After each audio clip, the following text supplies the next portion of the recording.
એના પછી તમારો એક્સરસાઇઝનો ક્વેશ્ચન 10 પેજ નંબર 80 ઉપર છે લવકુશવાળો. એ સમ છે એ થોડો નાનો પણ છે અને ઇન્ટરેસ્ટિંગ પણ છે અને એટલો હાર્ડ પણ નથી. હવે એમાં ક્વેશ્ચનમાં જુઓ તો તમને ક્વેશ્ચનમાં પાર્ટનર્સના કેપિટલ અકાઉન્ટ અને કરંટ અકાઉન્ટ બે આપ્યા છે. આ સમમાં નવું ખાલી એટલું જ છે કે અહીંયા તમને બેલેન્સ શીટમાં ડેટર્સ આપ્યા છે અને બેડ ડેટ રિઝર્વ જે છે એ પણ તમને ટ્રાયલ બેલેન્સમાં જ ડેટર્સ આપ્યા છે અને બેડ ડેટ રિઝર્વ પણ તમને ટ્રાયલ બેલેન્સમાં આપ્યા છે. અને એડજસ્ટમેન્ટમાં અહીંયા બેડ ડેટ કે બેડ ડેટ રિઝર્વ રિલેટેડ કંઈ પણ નથી આપ્યું. તો આ એક સ્પેશિયલ કેસ છે when no adjustment is given regarding bad debt or BDR and in trial balance only BDR as per trial balance is given. તો એની એક જ ઇફેક્ટ હશે. આ એક સ્પેશિયલ કેસ છે જે મેં તમને આ 11થના BDR વાળા વિડીયોઝ પણ જોઈ લેજો. તો આની એક જ ઇફેક્ટ હશે, બેલેન્સ શીટમાં ડેટર્સમાંથી આ બેડ ડેટ રિઝર્વ માઇનસ કરવાનું હશે. સો આ જ એક નવું છે આ લવકુશવાળા સમ્સમાં. બીજું સારું છે કે અહીંયા પ્રોફિટ એન્ડ લોસ અકાઉન્ટ આપેલું છે એટલે આપણે આન્સરમાં તો ખાલી P&L અપ્રોપ્રિએશન, પાર્ટનર્સ કરંટ અકાઉન્ટ, પછી આપણે કેપિટલ અકાઉન્ટ પણ બનાવી લઈએ છીએ અને બેલેન્સ શીટ બનાવવાના. ટ્રાયલ બેલેન્સમાં ક્યાંય પણ હિડન એડજસ્ટમેન્ટ છે નહીં એટલે આ સાવ ઇઝી છે. એક ખાલી આપણે આ રિસીવેબલ રેન્ટ છે તો કોઈ પણ એક્સપેન્સ કે ઇન્કમને આગળ પાછળના આઉટસ્ટેન્ડિંગ વેજીસ ને રિસીવેબલ રેન્ટ એ બધા બેલેન્સ શીટમાં જશે. આઉટસ્ટેન્ડિંગ વેજીસ જે છે એનું ક્રેડિટ બેલેન્સ હશે તો લાયબિલિટી સાઇડમાં, રિસીવેબલ રેન્ટનું ડેબિટ બેલેન્સ હશે એટલે એસેટ સાઇડમાં.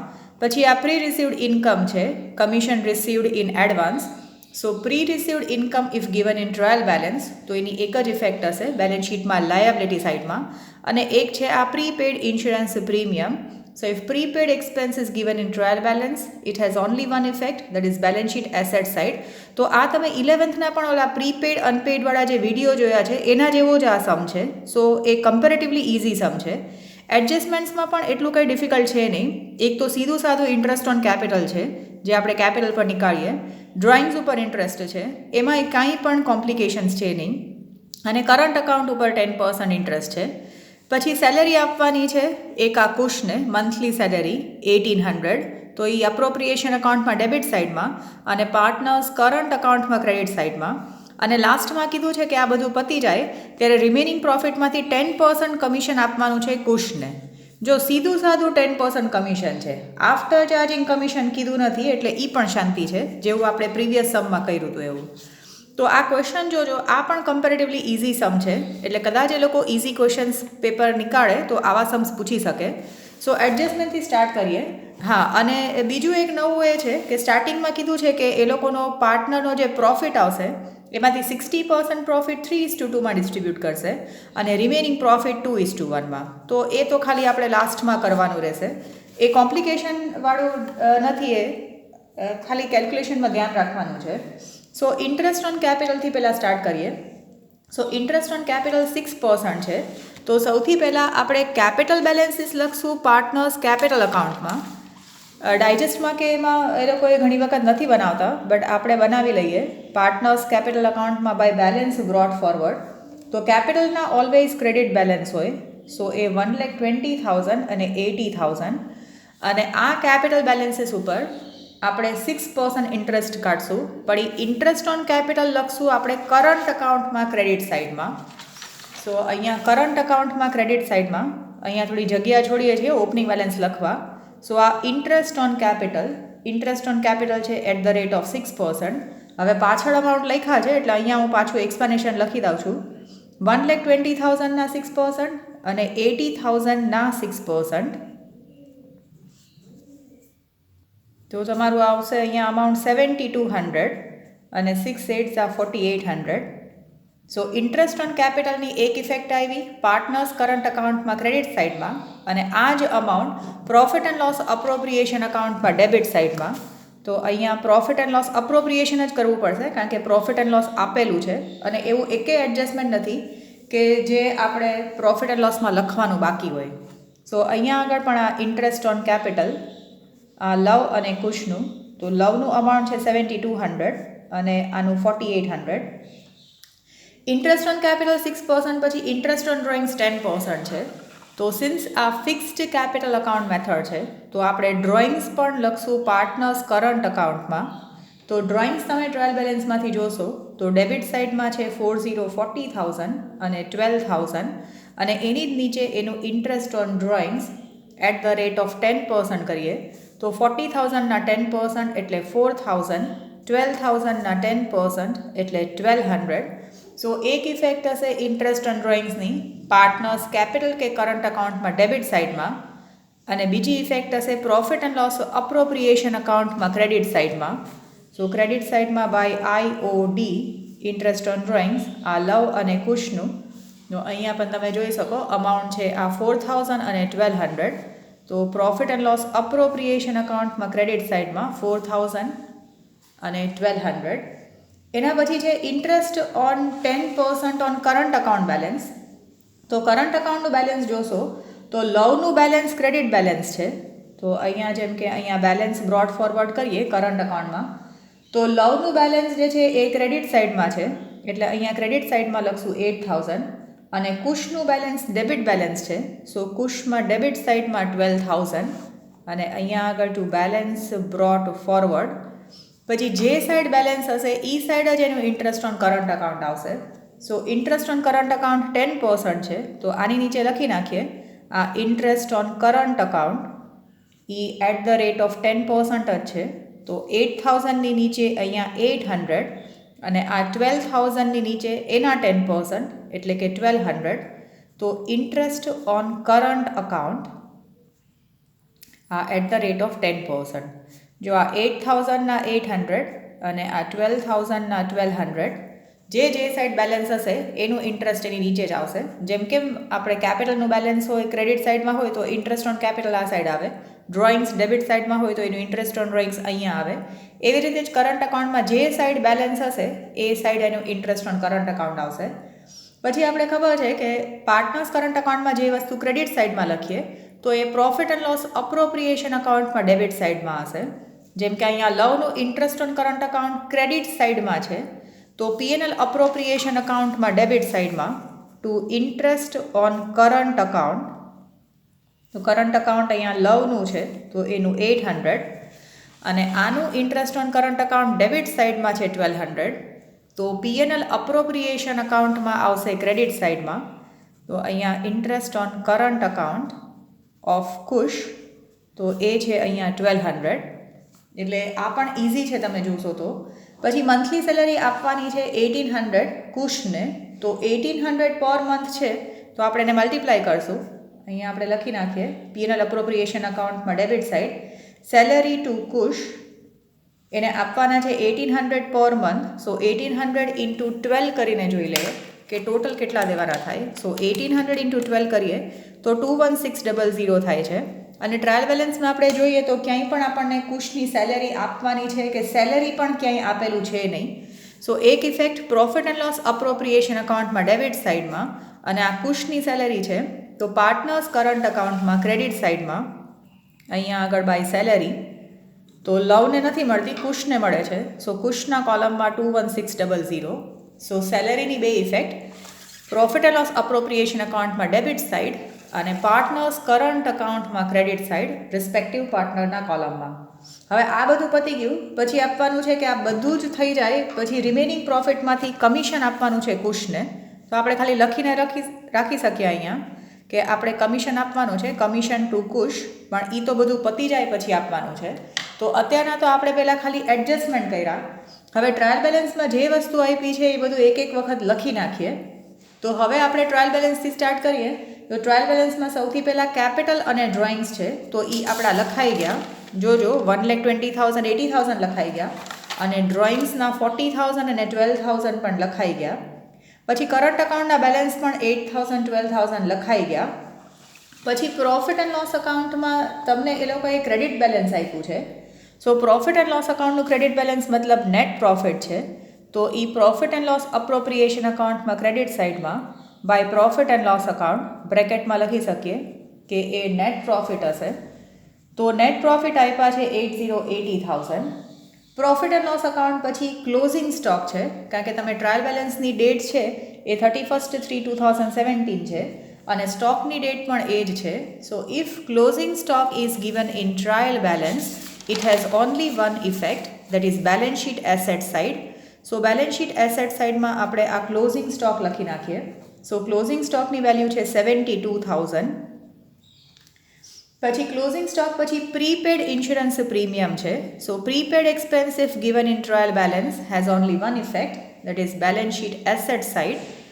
સો પ્રીપેડ ઇન્સ્યોરન્સ પ્રીમિયમ એ પણ અહીંયા બેલેન્સ શીટમાં એસેટ સાઇડમાં પ્રીપેડ ઇન્સ્યોરન્સ પ્રીમિયમનું અમાઉન્ટ છે 3200. એના પછી બિલ્ડિંગ છે. સો બિલ્ડિંગ બેલેન્સ શીટમાં એસેટ સાઇડમાં જેમાં કંઈ પણ એડજસ્ટમેન્ટ છે નહીં.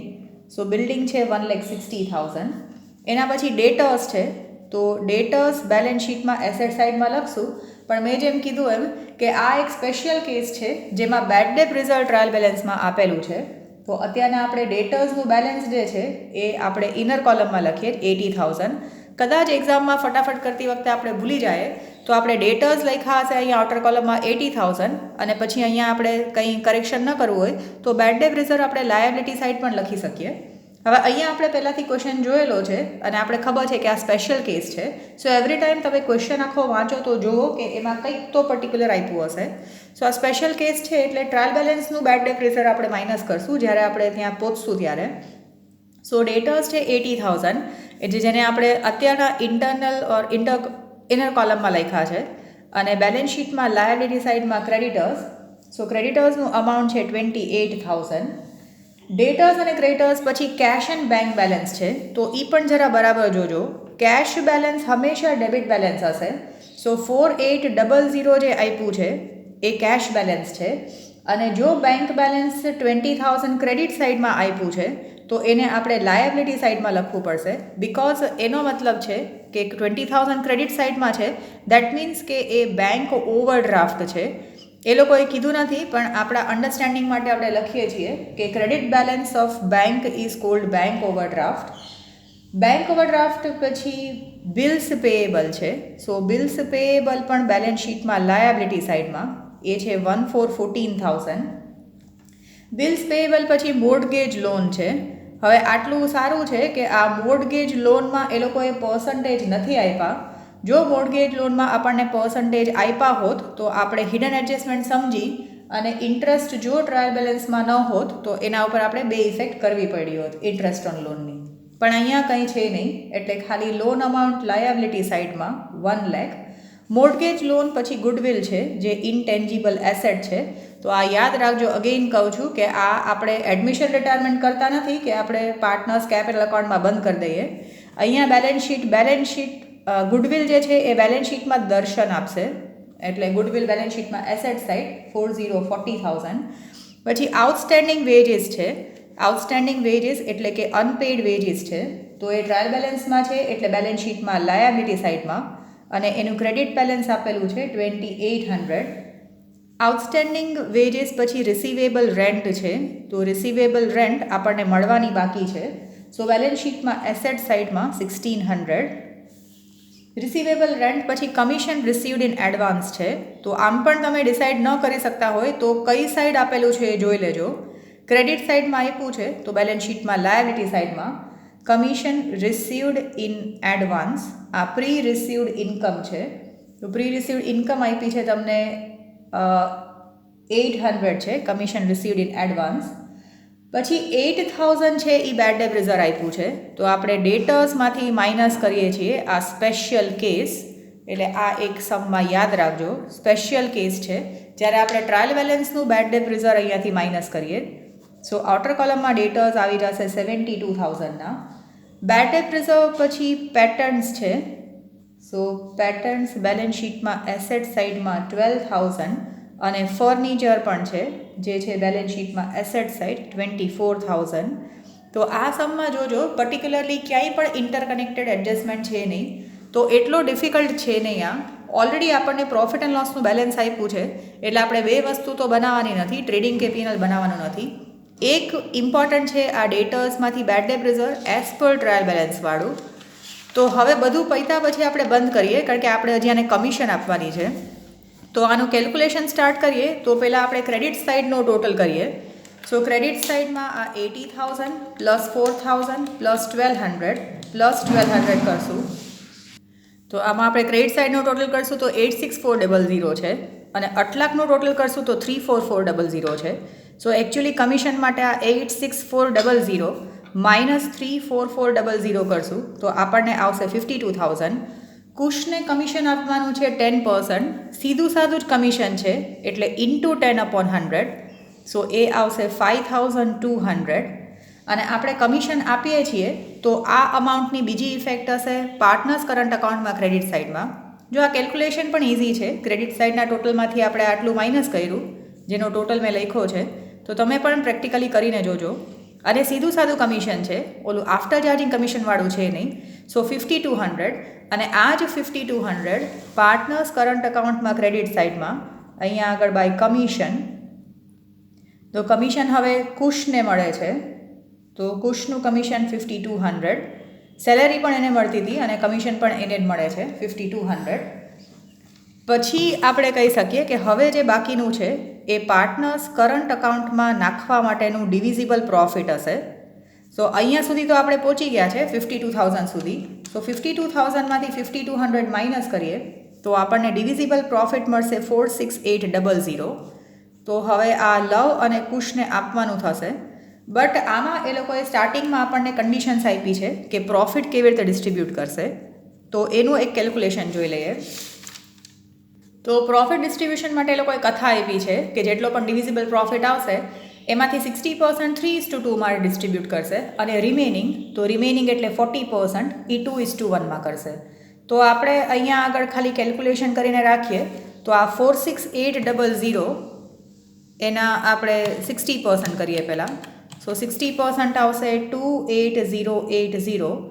એને આપણે લવ અને કુશમાં 3:2 તો આ 28,020 ઇન્ટુ 3/5 અને 28,020 ઇન્ટુ 2/5.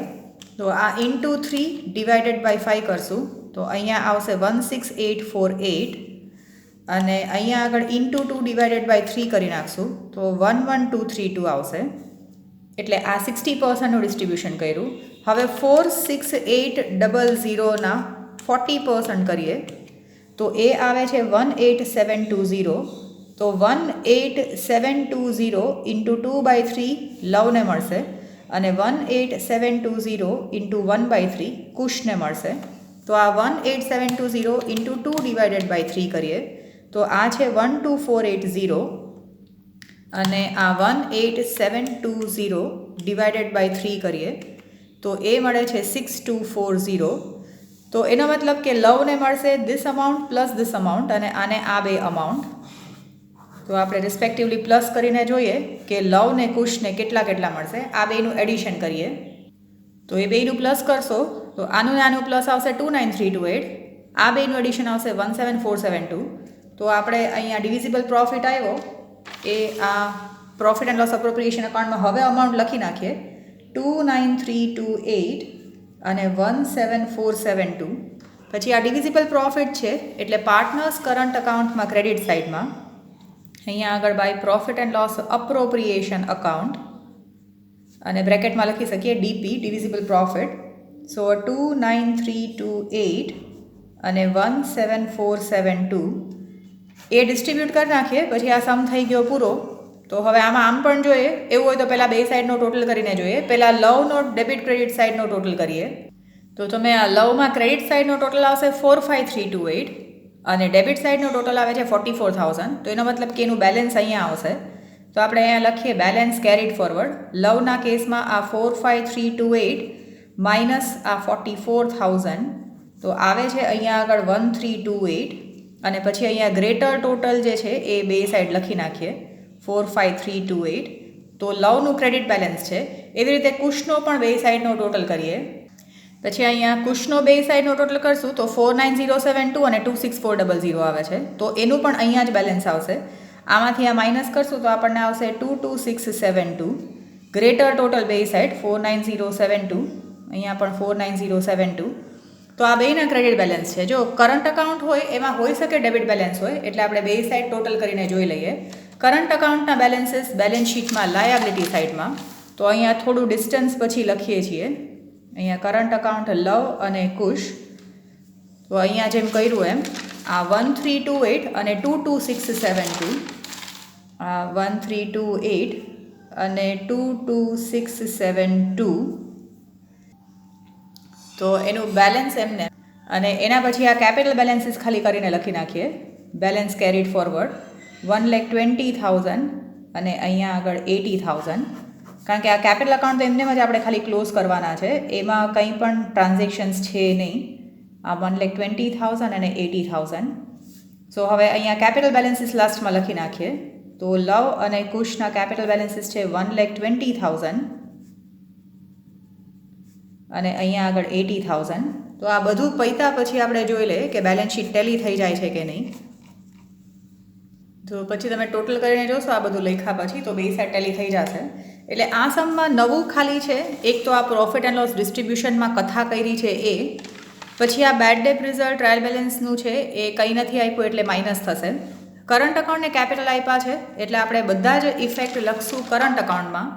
કેપિટલ અકાઉન્ટમાં ખાલી પરમનન્ટ ચેન્જીસ લખતા હોઈએ. કમિશન આપી છે તો કમિશન આપણે ધ્યાનથી વાંચવાનું, કારણ કે આપણને હેબિટ હોય આફ્ટર ચાર્જિંગ કમિશનવાળું તરત જ કરવાની. સો સીધું સાદું કમિશન છે તો એનું કેલ્ક્યુલેશન પણ જોઈ લેજો. સો આ પણ ક્વેશ્ચન છે જે ઇઝી છે. યુટ્યુબમાં અમુક જે આ ક્વેશ્ચન્સ નાખ્યા છે તમે જોજો, બિકોઝ તમારું પેપર કમ્પેરેટિવલી ઇઝી હશે તો આ બધા ક્વેશ્ચન્સ રિપીટેટિવ ટાઈમ્સ જોઈને ઇન્ડિપેન્ડન્ટલી જોયા વગર તમે નોટબુકમાં ટ્રાય કરી જુઓ કે તમારા આન્સર પહેલી વારમાં આવી જાય છે કે નહીં. કારણ કે હશે તો આવી ટાઈપના ક્વેશ્ચન્સ હશે. એટલે એક્સરસાઇઝ અને ઇલિસ્ટ્રેશન્સમાં આપ્યા છે બરાબર જોજો. તો આ સમ પણ કરીને તમે જોજો કે આમાં તમને કંઈ પ્રોબ્લેમ થાય છે કે નહીં, કંઈ ડિફિકલ્ટી છે કે નહીં. જ્યારે પણ પાર્ટનર્સના કરંટ અકાઉન્ટ આપ્યા હોય તો આપણે ટોટલ અહીંયા બે સાઈડ એટલા માટે કર્યું બિકોઝ હોઈ શકે કે કરંટ અકાઉન્ટનું ડેબિટ બેલેન્સ હોય કે ડેબિટ સાઇડનો ટોટલ વધારે હોય. તો debit balance of current account હોય એ આપણે બેલેન્સ શીટમાં એસેટ સાઇડમાં લખતા હોય. સો આ સમ પણ જોજો. કમ્પેરેટિવલી આ ઇઝી ક્વેશ્ચન છે એક્સરસાઇઝનો. પ્રોફિટ એન્ડ લોસ અકાઉન્ટનું બેલેન્સ આપ્યું છે અને ટ્રાયલ બેલેન્સમાં એકેય એવી વસ્તુ નથી આપી કે જે પ્રોફિટ એન્ડ લોસ અકાઉન્ટમાં આવતી હોય, અને આ એડજસ્ટમેન્ટમાં પણ એવું કંઈ પણ નથી આપ્યું કે જે પ્રોફિટ એન્ડ લોસ અકાઉન્ટમાં આવતું હોય. બિકોઝ જો એ આપ્યું હોય તો આપણે revised profit and loss account બનાવવું પડે, જેમ આપણે એક ક્વેશ્ચનમાં રિવાઇઝડ ટ્રેડિંગ અકાઉન્ટ બનાવ્યું હતું. એટલે આ સમ પણ બરાબર જોઈ લેજો અને ડાઉટ્સ માટે મને બોલજો.